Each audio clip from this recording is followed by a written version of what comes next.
ஜோதிட சொந்தங்களுக்கு வணக்கம். தலைப்பு வாய் கொழுப்பு. எப்படி? வாய் கொழுப்பு.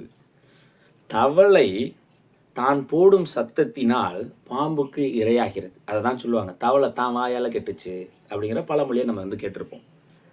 இது ஜோதிட ரீதியாக எப்படி சாத்தியப்படும் அப்படின்னா, இந்த சரராசிகள்னு சொல்லுவோம். என்னங்க சரராசி? மேசம், கடகம், துலாம், மகரம், இந்த 4 ராசிகள்.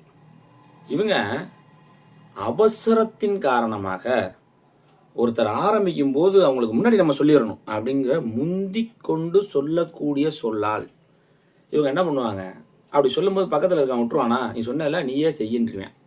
அப்போ என்ன ஆகும்? அதற்காக இவர்களை வேலையை விட்டுட்டு அதுக்கு மெனக்கிடணும். ஒன்று.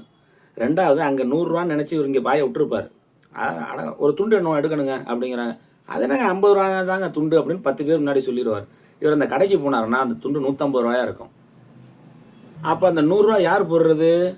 சொன்ன இவர் தான் போடுறார். அப்போ என்ன நடக்குது? இவர் வாயால் இவர் பை காசு போகுது. இவர் வாயால் இவர் சொன்ன அந்த ஒரு வார்த்தையினால வேற வழி இல்லாமல் நம்ம அங்கே சொல்லிட்டோம். என்ன பண்ணி தொலைகிறது? வேற வழி இல்லை. ஏண்டா எனக்கு தேவையா? வாயை வச்சுட்டு செவனேன்னு இருந்தா என்ன அப்படின்னு அவங்கள திட்டிக்கிட்டு செய்யக்கூடிய இயல்பு இந்த ஜாதகர்களுக்கு உண்டு. இதை லக்னமாகவோ ராசியாகவோ வாங்கியிருந்தாங்கன்னு சொன்னால் அவங்களுக்கு இந்த தன்மை அங்கே உள்ளர வரும் அப்படிங்கிறதான் அதில் இருக்கக்கூடிய ஒரு நிலைப்பாடாக இருக்கிறது. இதுபோல் ஜோதிட ரீதியான கேள்விகள், விளக்கங்கள் தேவை இருப்பின் எனது அலைபேசி எண்ணுக்கு தொடர்பு கொண்டு பயனடையுமாறு கேட்டுக்கொள்கிறேன். குருவாழ்க, குருவே துணை.